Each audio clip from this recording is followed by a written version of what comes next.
رب العالمين والصلاة والسلام على أشرف الأنبياء والمرسلين وعلى آله وصحبه أجمعين. رب اشرح لي صدري ويسر لي أمري واحلل عقدة من لساني يفقه قولي. سبحانك لا علم لنا إلا ما علمتنا إنك أنت العليم الحكيم ولا حول ولا قوة إلا بالله العلي العظيم. أما بعد، السلام عليكم ورحمة الله وبركاته. Pertama dan selamanya kita tinggikan kesyukuran kita kehadrat Allah Subhanahu Wa Taala kerana dengan limpah izin kurnianya dapatlah saya dan tuan-tuan dan puan-puan semua berkumpul pada hari ini bagi meneruskan majlis ilmu sekitar pengajian berkaitan dengan muamalat. Jadi sebelum ni kita telah sentuh beberapa elemen ataupun unsur-unsur yang diharamkan di dalam Islam. Antara yang saya telah sentuh adalah yang pertama adalah riba. Jadi riba adalah salah satu elemen yang diharamkan di dalam Islam. Jadi ini mungkin kita imbas kembali lah sedikit sebanyak. Riba contohnya dalam kebiasaan berlaku dalam berhutang.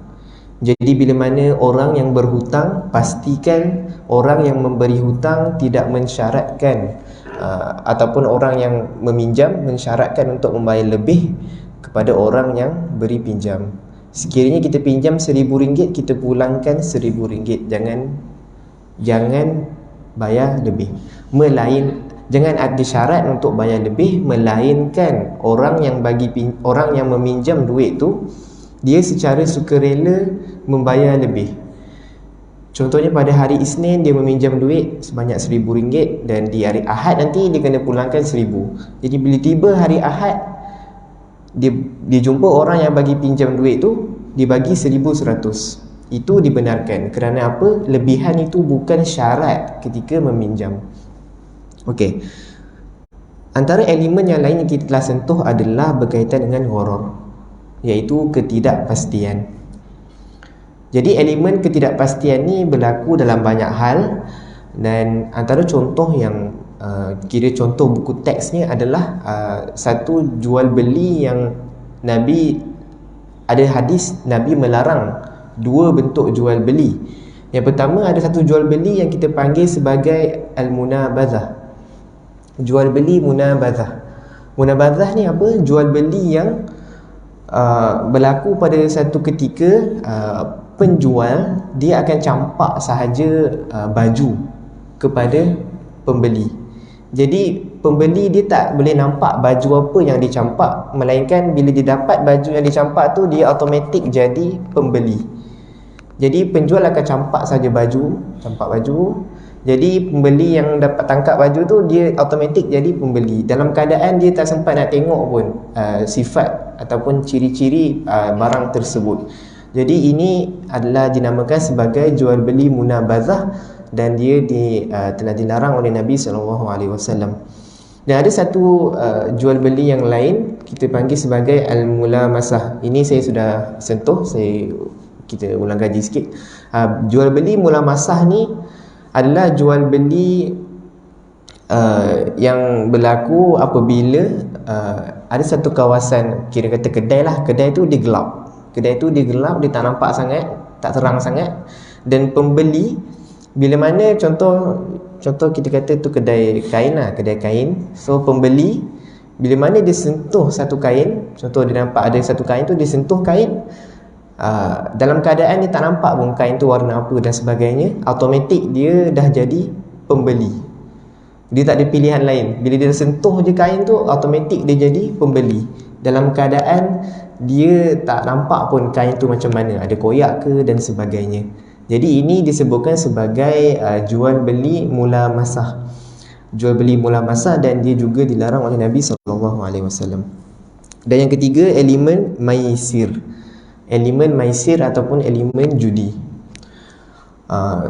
Elemen judi ni kita boleh dapati dalam contoh kontrak insurans konvensional. Contohnya bila mana kalau kita nak beli insurans yang konvensional, kita akan bayar satu jumlah yang kita panggil sebagai premium. Maksudnya kita beli premium tu, bayar jumlah premium untuk beli insurans. Jadi berlaku kontrak jual beli. Dan pada satu ketika sekiranya orang yang membeli insurans tu dia tidak mengalami apa-apa kerosakan. Maksudnya contoh dia beli insurans kereta tu tak rosak dan sebagainya, dan dia tak dapat nak claim apa-apa, maka yang untung di situ adalah pihak syarikat insurans. Kiranya yang rugi orang yang bayar insurans tu lah, dia rugi. Dan dalam satu hal yang lain, sekiranya pembeli insurans dia dapat claim duit yang banyak. Contoh dia bayar 100 je sebulan, tapi dia dapat claim kerosakan kereta yang berpuluh ribu dan ataupun lebih. Jadi dia dah untung dekat situ. Bila dia untung, syarikat insurans yang rugi.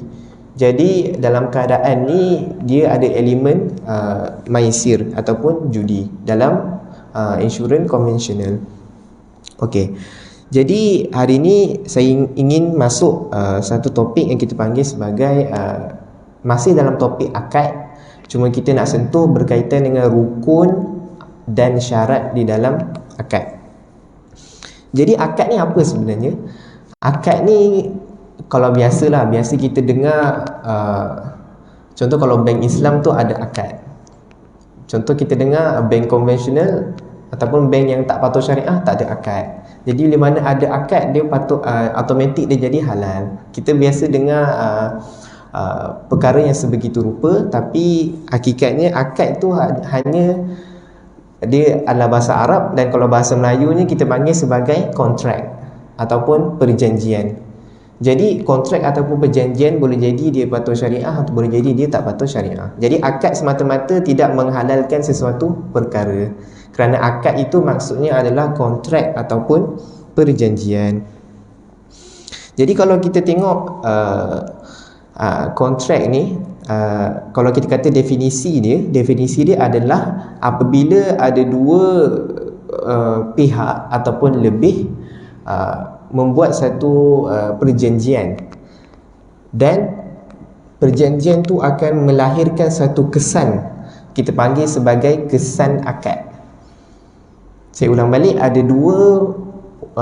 dua kumpulan melakukan perjanjian, dan perjanjian tu akan melahirkan kesan akad sekiranya akad itu akad yang sah. Okey, itu akad. Jadi apa dalil yang ada di dalam Al-Quran? Allah Subhanahu wa taala berfirman, A'udzu billahi minasyaitonir rajim, ya ayyuhalladzina amanu aufu bil uqud.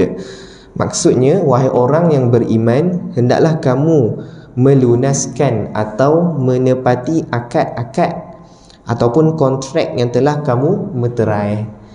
Jadi ini disebutkan berkaitan dengan akad di dalam Al-Quran, dan Allah Subhanahu Wa Taala menyeru agar kita menepati kontrak yang telah kita buat sekiranya kita orang yang beriman.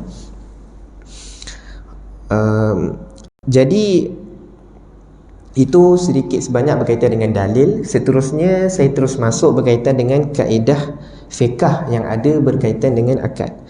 Jadi ada satu kaedah fiqh yang disebutkan, iaitu al-aslu fi jami'il uqud al-adl, yang bermaksud syarat asas bagi setiap akad ataupun kontrak adalah keadilan.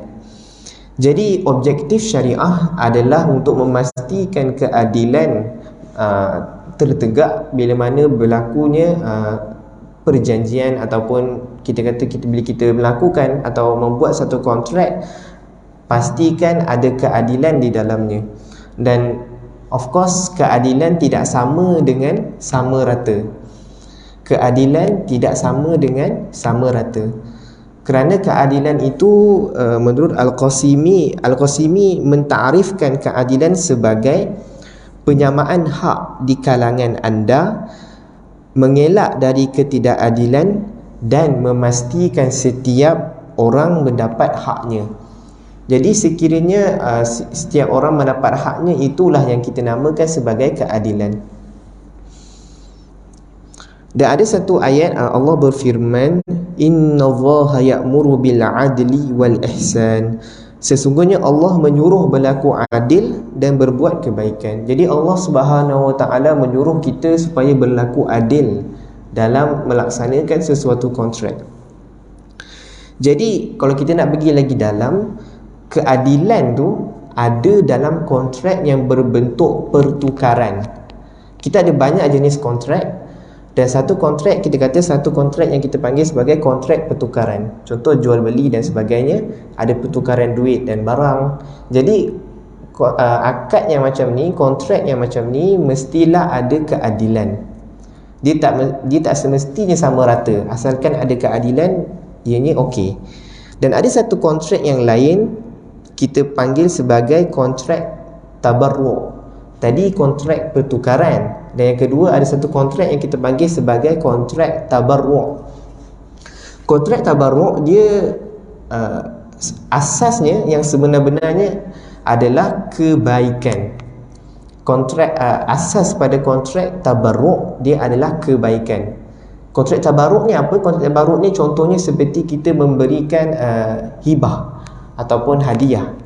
Jadi bila mana kita bagi hadiah, kita tak akan nampak benda yang sama rata dalam pemberian hadiah, kerana hanya satu pihak yang mengeluarkan harta dan pihak lain hanya menerima harta. Jadi untuk kontrak tabarruk asasnya adalah kebaikan. Seperti mana Allah firman tadi, Allah menyuruh berlaku adil dan membuat kebaikan. Jadi adillah dalam membuat kontrak pertukaran, dan berbuat baiklah dengan melakukan kontrak tabarruk seperti memberikan hibah. Okey, sekarang kita masuk kepada kesan akad. Tadi saya sebutkan yang setiap kontrak, setiap perjanjian dia ada kesan akad. Jadi kesan akad ni apa? Contohnya kalau kita buat jual beli, akad jual beli, perjanjian jual beli. Jadi bila mana kita buat kontrak jual beli, contoh saya sebagai pembeli akan membeli barang. Jadi penjual, contoh saya buat dengan penjual akad jual beli, dan penjual memberikan barang. Contohnya dia beri saya kotak tisu. Dia beri saya kotak tisu dan saya bagi dia duit. Dan kontrak tu adalah kontrak yang kita kata sah lah, tak ada unsur-unsur riba dan sebagainya, dia sah. Jadi bila mana kontrak tu sah, tak ada unsur-unsur yang diharamkan, maka akan ada kesan, iaitu kotak tisu ni asalnya milik penjual. Apa kesannya? Kotak tisu ni kesannya dia menjadi milik saya pula. Dia berlaku pertukaran hak milik. Sama juga macam duit yang saya ada, bila mana saya berjual beli, duit tu yang asalnya milik saya, dia dah jadi milik orang yang menjual. Jadi berlaku pertukaran barang ataupun duit. Jadi itulah kesan akad jual beli. Sekiranya akad itu sah, tidak ada unsur yang diharamkan. Contoh yang lain, kita kata contoh akad hutang lah. Bila mana kita buat akad hutang ataupun akad pinjaman, apa kesan dia? Kesan akad hutang adalah bila mana orang yang memberi pinjam, dia akan memberi duit. Jadi orang yang meminjam, dia akan dapat duit. Dan apa kesan dia? Kesannya adalah orang yang meminjam ada tanggungjawab untuk membayar balik duit tersebut, kalau akad itu akad yang sah. Apa akan jadi kalau akad itu tak sah? Maksudnya tidak ada kesan lah.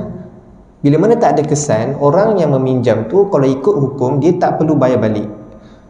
Dia tak ada kesan. Maksudnya kalau macam akad jual beli tadi, macam saya kata, kalau akad itu akad yang sah, baru ada kesan akad. Sekiranya akad itu tidak sah, ada riba dan sebagainya, pertukaran hak milik itu tak berlaku. Jadi orang yang dapat duit, orang yang jual, duit yang didapat itu adalah duit yang daripada sumber yang haram. Kerana duit itu bukan duit dia, kerana kesan akad itu tiada. Manakala tisu yang saya dapat ni sebenarnya bukan tisu saya pun. Sebab apa? Sebab akad tu tidak sah. Akad itu ada unsur yang diharamkan. Jadi kotak tisu ni sebenarnya masih milik penjual, bukan milik saya. Itu yang dimasukkan dengan kesan akad. Contoh yang lain adalah contoh akad nikah. Akad nikah juga adalah satu bentuk akad ataupun kontrak, jadi dia akan ada kesan akad juga. Jadi kesan akad yang ada dalam akad nikah adalah tanggungjawab perempuan itu asalnya adalah di bawah tanggungjawab ayahnya, dan bila mana ada akad nikah, tanggungjawab anak perempuan itu kemudiannya dipindahkan daripada ayahnya kepada suaminya. Okay, itu contoh kesan akad. Okay, sekarang saya nak masuk berkaitan dengan rukun akad. Rukun akad ada tiga. Rukun akad ada tiga. Yang pertama kita kata ijab dan qabul. Ijab dan qabul, ataupun bahasa Melayunya kita panggil penawaran dan penerimaan. Penawaran dan penerimaan, ataupun biasa orang panggil juga sebagai sirah. Sirah. Jadi dia ada banyak nama lah kita boleh panggil. Dan yang kedua, rukun akad yang kedua adalah pihak yang terlibat. Pihak yang terlibat, maksudnya pihak yang melakukan penawaran, pihak yang melakukan penerimaan. Ada orang kalau dalam konteks jual beli akan ada pembeli dan akan ada penjual. Dan yang ketiga, objek akad. Objek akad. Jadi kalau dalam konteks akad jual beli juga, objek akad ni kita kata barang lah, barang yang dijual dengan harga. Harga ataupun kita kata duit lah. Okay, itu ada tiga rukun. Jadi saya nak masuk pada rukun yang pertama, iaitu rukun sirah. Jadi sirah ni adalah kita kata lafaz akad. Apa objektif dia? Objektifnya adalah untuk menyatakan kerelaan, persetujuan ataupun keredaan. Maksudnya kita bersetuju dengan apa yang dijanjikan. Allah Subhanahu wa taala berfirman, Ya ayyuhalladzina amanu la ta'kulu amwalakum bainakum bil batil illa an takuna tijaratan an taradin minkum. Maksudnya, wahai orang-orang yang beriman, janganlah kamu memakan harta sesamamu dengan jalan yang batil, kecuali dengan jalan perniagaan yang berlaku dengan suka sama suka di antara kamu. Jadi Allah membuat seruan supaya kita melakukan perniagaan secara suka sama suka. Sekiranya tidak ada elemen suka sama suka itu, kita telah pun memakan harta orang lain secara batil. Itu apa yang disebutkan di dalam surah An-Nisa. Dan Nabi SAW bersabda daripada Abu Hurairah radhiyallahu anhu, mafhumnya, kedua pihak yang berjual beli tidak boleh berpisah kecuali setelah adanya kerelaan di antara keduanya. Jadi kena ada kerelaan lah, dan ini termasuk dalam rukun akad yang pertama, iaitu sirah. Okey. Sirah ni bila mana berlakunya penerimaan dan penawaran, ada sirah. Di mana berlakunya sirah? Jadi tempat berlakunya penawaran dan penerimaan, tempat berlakunya ijab dan qabul adalah kita panggil sebagai majlis akad. Majlis akad. Jadi majlis akad ni apa? Majlis akad ni, kalau kita nak definisikan dia, majlis akad ni bergantung kepada uruf setempat. Dia bergantung kepada uruf setempat. Contoh kita nak buat jual beli. Bila kita nak buat jual beli, biasanya kita akan masuk kedai lah kan. Contoh kita masuk kedai runcit. Bila mana kita masuk kedai runcit, automatik majlis akad itu bermula. Majlis akad itu bermula. Jadi dalam pada kita dalam kedai tu dan kita berurusan dengan penjual, itu masih di dalam majlis akad. Bila majlis akad berakhir, secara urufnya majlis akad berakhir dalam situasi jual beli dalam kedai runcit tu berakhir apabila pembeli keluar daripada kedai. Jadi itu konteks majlis akad kalau dalam kedai runcit lah. Contoh kalau kita buat jual beli dalam panggilan telefon. Contoh kita buat panggilan telefon untuk membeli barang. Jadi Bila mana kita mula membuat panggilan, itulah bermulanya majlis akad. Jadi bila mana kita dah bincang-bincang dan kita dah tutup telefon, kita tutup panggilan, maka itu adalah telah berakhirnya majlis akad. Jadi itu cara kita nak tahu berkaitan dengan uruf. Kita kena tetapkan sendirilah uruf majlis akad. Okey. Jadi ijab dan qabul ni dia boleh berlaku dalam banyak cara lah.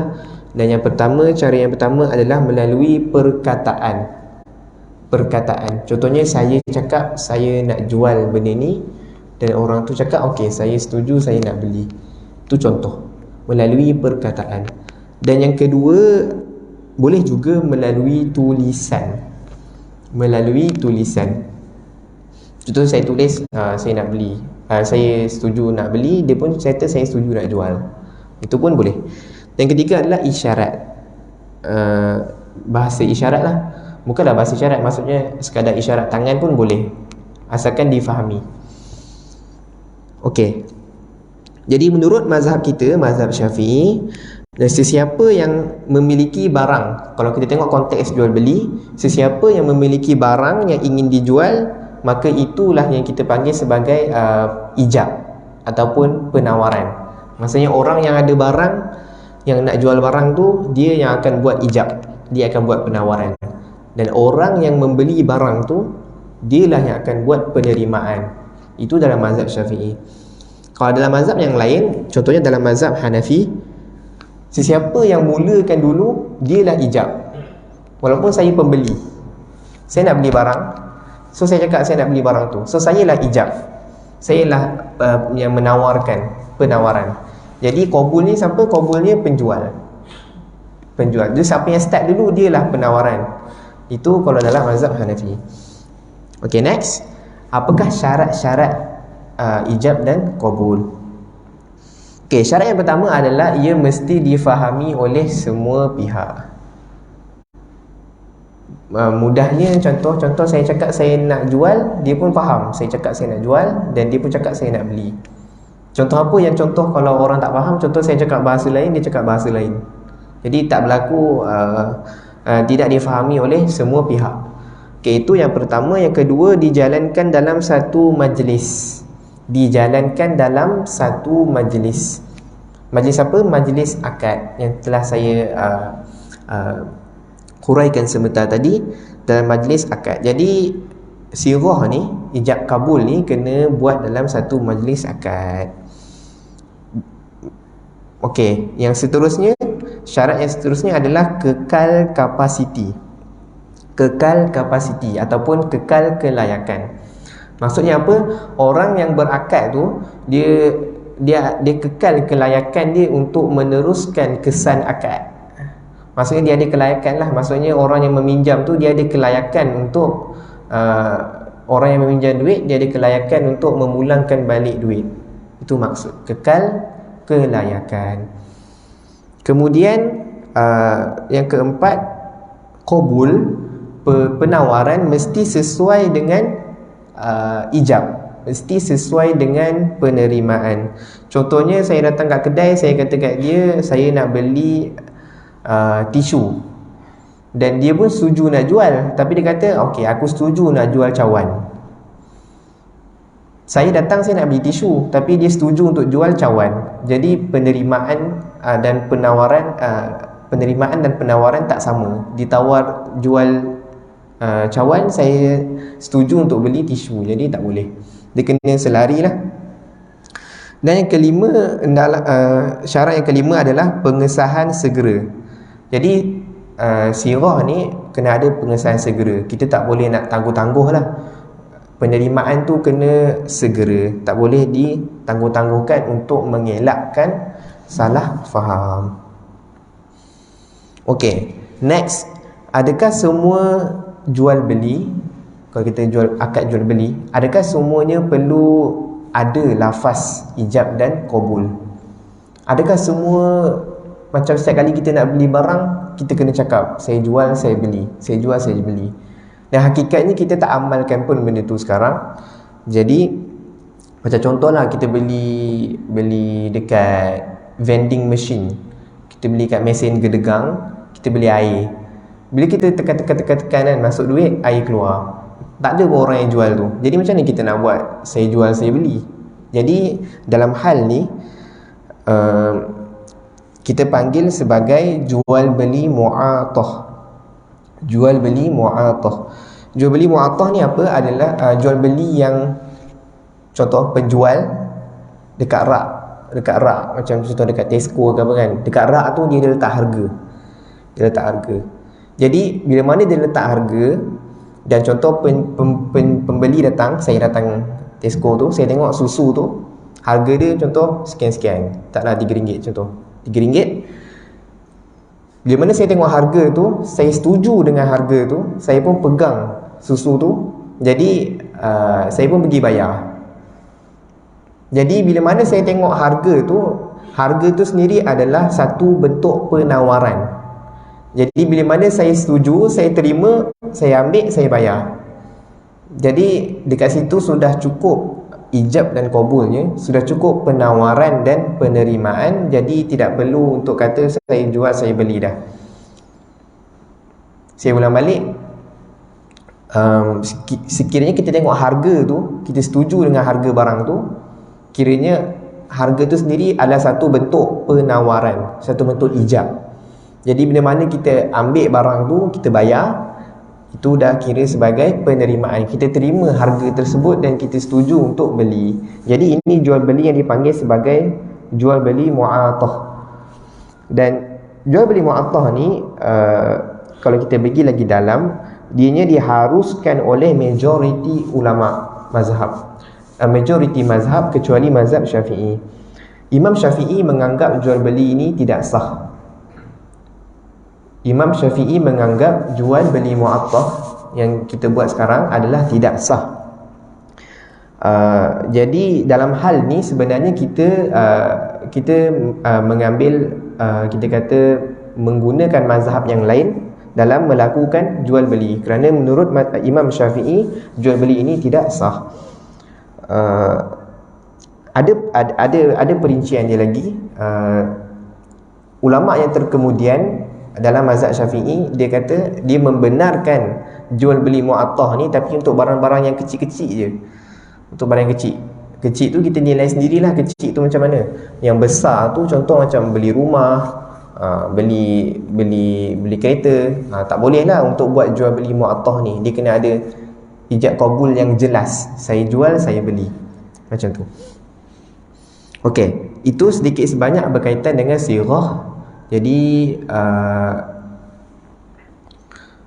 saya masuk kepada rukun yang kedua, iaitu pihak yang terlibat.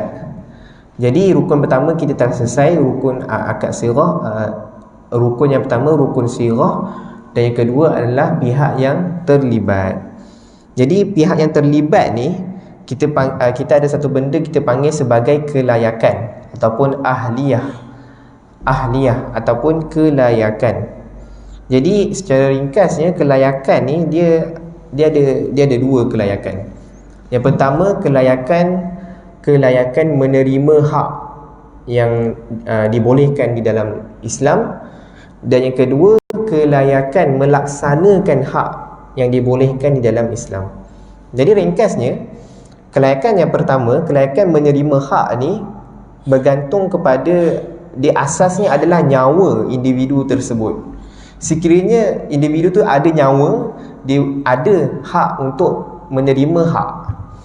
Contohnya apa? Contoh kita pergi daripada awal kejadian manusia. Bila mana kita berada dalam janin dia start bernyawa 4 bulan. Dia dah start 4 bulan, baru janin tu dianggap sudah bernyawa. Jadi bila janin tu dah bernyawa, dia sudah ada hak untuk menerima, dia ada kelayakan untuk menerima hak. Contoh hak yang ada adalah, kita boleh kata contoh menerima wasiat. Wasiat tu adalah satu hak dan dia layak menerima wasiat. Tapi keahlian dia tak sempurna sebab dia dalam janin, dia tak sempurna. Jadi janin sampailah dia dilahirkan, dia ada kelayakan menerima hak tetapi tak sempurna sebab dia tak lahir lagi. Dia cuma boleh menerima hak-hak yang tak perlu kepada penerimaan. Contoh kalau orang bagi hadiah kat kita, kita kena cakap kita terima tau hadiah tu. Kalau kita tak cakap kita terima, hadiah tu masih orang tu punya. Kita kena cakap kita terima. Jadi janin dia tak boleh nak cakap dia terima hadiah sebab dia masih janin. Jadi dia masih dalam janin, dia tak boleh terima hadiah, maka dia tak boleh buat benda tu. Dia cuma boleh dapat hak-hak yang tak perlu kepada cakap saya terima. Contohnya wasiat. Wasiat tu dia cakap dia tak terima ke dia memang hak dia wasiat tu. Itu kelayakan yang ada pada janin. Okey, kalau janin tu dah dilahirkan, kita panggil sebagai, kita kata budak lah, kita kata budak kan, daripada lahir sampai dia mumayyiz. Sampai dia mumayyiz iaitu sampai satu had umur yang dia boleh bezakan baik dan buruk. Jadi dalam hal ni dia sudah ada kelayakan untuk menerima hak secara sempurna. Maksud sempurna tu apa? Maksudnya dia bukan saja boleh terima wasiat, dia dah boleh terima hadiah dan sebagainya. Dia boleh terima hak-hak yang ada dalam Islam. Okey, selesai hak yang pertama, keahlian yang pertama iaitu menerima hak. Okey, bila dia dah mumayyiz, bila dia dah start mumayyiz, dia dapat satu lagi hak. Dia ada satu lagi kelayakan, iaitu kelayakan melaksanakan hak. Tadi menerima je, dia tak boleh melaksana, dia boleh terima je. Bila mana budak tu dah mumayyiz, dia boleh ada satu kelayakan untuk melaksanakan hak. Okey, apa itu melaksanakan hak? Contohnya, okey, ulama bahagikan kepada 3 situasi. Sekiranya hak yang dia nak buat tu hak yang memberikan keuntungan kepada budak yang mumayyiz tu, maka ia dibenarkan. Contohnya melaksanakan ataupun dia menerima hadiah, dia menerima wasiat dan sebagainya, benda-benda yang menguntungkan dia boleh buat. Tapi kalau hak tu merugikan dia tak boleh buat walaupun dengan izin wali. Contohnya budak tu dia bagi hadiah, budak tu bagi hadiah, budak tu bagi sedekah, ataupun dia menjamin hutang orang lain ke, tak boleh. Sebab dia memudaratkan budak tu ada hak untuk melaksanakan tapi dia tak sempurna. Dia tak sempurna. Ada benda dia boleh buat, ada benda dia tak boleh buat. Dan situasi yang ketiga, kalau benda yang dia nak buat tu bergantung kepada, dia ada risiko untung dan rugi. Contohnya jual beli. Jual beli kan ada risiko untung, ada risiko rugi. Jadi budak tu kalau dia nak buat jual beli yang dia buat tu tidak sah melainkan ada izin daripada wali. Jadi budak mumayyiz yang belum baligh, sekiranya dia buat jual beli, maka jual beli dia tidak sah melainkan dengan izin wali. Walau bagaimanapun ada satu pandangan dalam mazhab Syafi'i di mana kalau budak mumayyiz yang belum baligh dia buat jual beli untuk benda-benda yang kecil, macam beli coklat, beli gula-gula, kecil tu kita kena nilai sendirilah mengikut uruf setempat. Jadi bila mana budak kecil nak buat benda-benda jual beli yang kecil, boleh tanpa perlu izin wali, kira sah lah jual beli dia. Adapun kalau dia nak buat jual beli yang besar, contohnya nak beli kereta dan sebagainya, jadi benda tu kena ada izin daripada wali. Okey, bila mana budak tu dia dah baligh, dia sampai umur baligh ataupun dia dah mimpi, maka hak ataupun kelayakan untuk melaksanakan hak tadi daripada tidak sempurna menjadi sempurna. Sebab dia dah baligh, dia ada keupayaan untuk menguruskan harta secara sendiri. Maka seorang yang baligh dia dah ada 2 kelayakan. Yang pertama tadi, selagi mana dia bernyawa, dia akan ada kelayakan menerima hak. Dan selagi mana dia waras, selagi mana dia ada kelayakan untuk menguruskan harta, dia dah baligh, maka dia ada keahlian untuk melaksanakan hak. Okey, itu sedikit sebanyak berkaitan dengan keahlian manusia mengikut umur. Okey, next kita pergi kepada keadaan sekiranya orang tu hilang hak, hilang keahlian, hilang kelayakan. Tadi kan dia ada dua kelayakan kan? Kelayakan menerima hak, dan yang kedua kelayakan melaksanakan hak. Jadi ada beberapa situasi yang menyebabkan seseorang tu hilang kelayakan ataupun keahlian. Okey, situasi yang pertama kita panggil sebagai gila. Situasi yang pertama, situasi gila. Gila ni kita panggil sebagai satu faktor yang semula jadi. Dia bukan buatan orang. Dia memang, kalau dia gila tu dia memang gila. Memang Allah Ta'ala takdirkan dia gila. Jadi dia satu faktor yang semula jadi. Dan sekiranya orang tu gila, macam saya katakan tadi, orang gila, kita tahulah orang gila tu dia masih bernyawa. Jadi di mana orang gila tu masih bernyawa, dia masih ada hak untuk menerima hak. Dia boleh terima hadiah dan sebagainya. Tapi disebabkan dia gila, dia tidak waras, dia bukan macam orang baligh, jadi dia hilang kelayakan untuk melaksanakan hak. Jadi dia tak boleh nak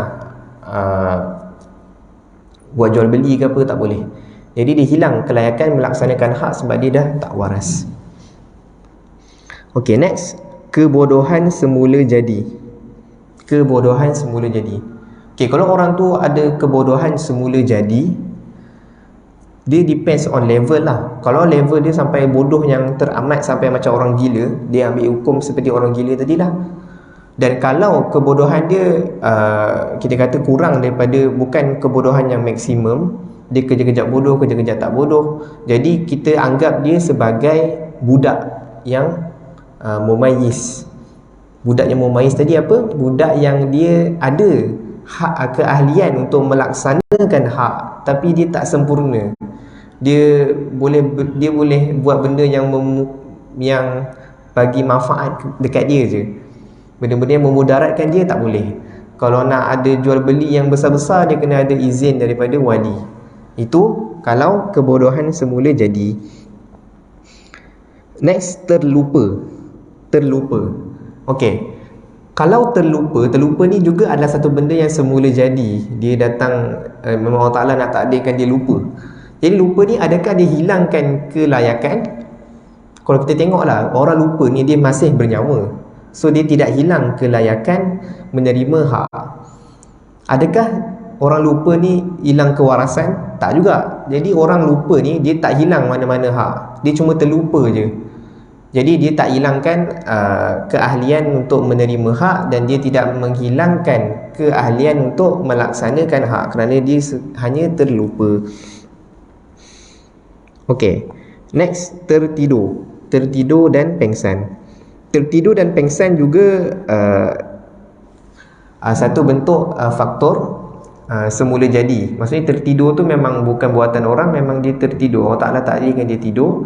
Jadi tertidur ni kita boleh bayangkan dia masih bernyawa, so dia ada keahlian untuk menerima hak, tapi dia tidak boleh melaksanakan hak kerana dia dah hilang kewarasan sebab dia tengah tidur, dia tak boleh fikir apa. Okay, itu tertidur, sama juga dengan pengsan. Dan seterusnya kematian. So kematian, bila mana orang tu mati, dia dah hilang nyawa, hilang kewarasan, dia hilang nyawa automatik. Bila mana dia hilang nyawa, hilanglah kelayakan dia untuk menerima hak.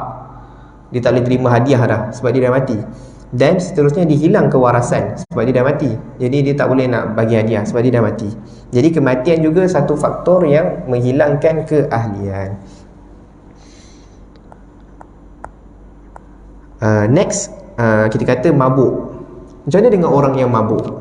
Orang yang mabuk, kita kena bezakan. Contoh situasi yang pertama, kalau orang tu mabuk disebabkan ubat.